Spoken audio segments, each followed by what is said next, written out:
Assalamualaikum warahmatullahi wabarakatuh.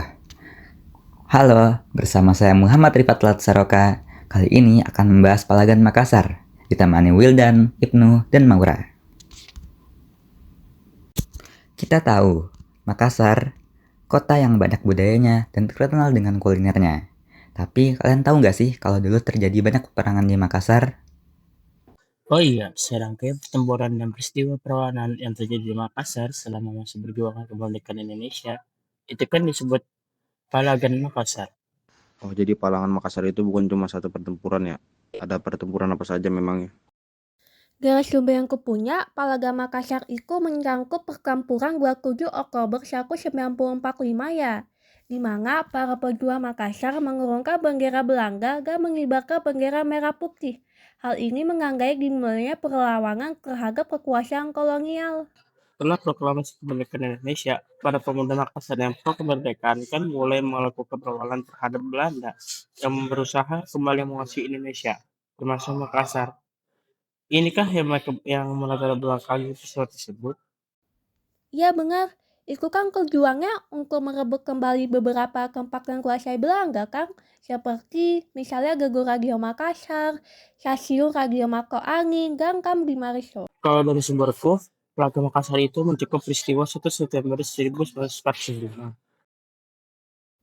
Oh, aku tahu itu. Itu ketika pasukan Australia menggerak di Makassar dan membebaskan kawangan Belanda, bukan?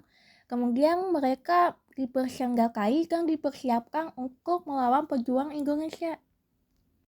Pada tanggal tersebut, pasukan Austria yang bergabung dalam AFNI atau mendarat di Makassar dengan tujuan melucuti senjata tentara Jepang sesuai kesepakatan sekutu.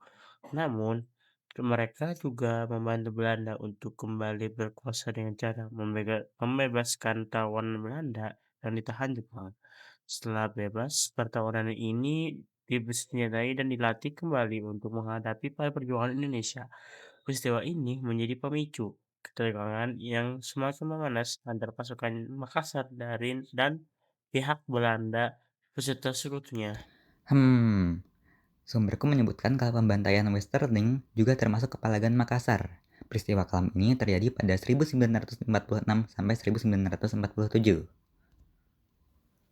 Peristiwanya kayak gimana tuh? Aku tahu setelah proklamasi kemerdekaan yang dikumandangkan, Indonesia harus mempertahankan menuju Indonesia yang merdeka dan berdaulat. Tapi ternyata Belanda kemudian melakukan agresi kedua, bahkan kedatangannya tidak sendirian.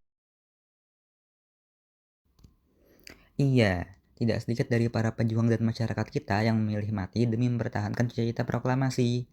Puncak dari perlawanan bangsa Indonesia terjadi pada 1946 sampai 1947, di mana saat itu Belanda ingin kembali berkuasa dengan cara membentuk negara Indonesia Timur.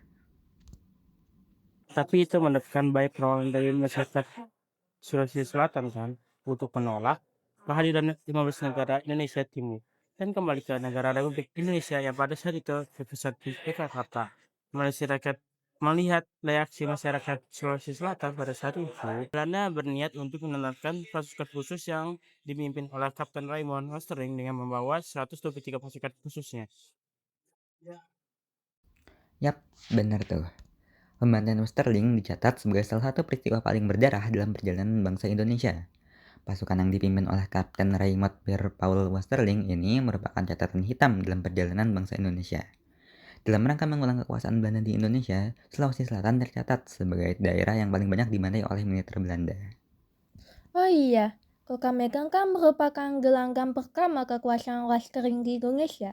Pada 14 Desember 1945, ratusan parasut tanpa mengembang di langit Kota Medan. Berkolaborasi dengan rekan Bonges yang merupakan seorang periwa angkatan laut, mereka bersama-sama menegakkan kekuasaan Belanda di wilayah Sumatera bagian timur yang kaya akan hasil perkebunan.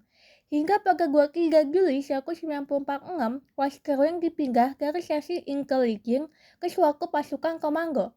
Pemindahan itu sekaligus mengakhiri tugasnya di Medan, hingga pada 5 Desember 1946, Westerling dan rekan 2 Jam Permalung beserta unit bertiga pimpinannya tiba di Sulawesi Selatan. Sebagai pasukan khusus, Westerling dan pasukannya memiliki hak yang berbeda istimewa dari unit lainnya. hingga wajar. Jika dalam menjalankan aslinya, waskering tidak kaku kalau tindakannya berlebihan.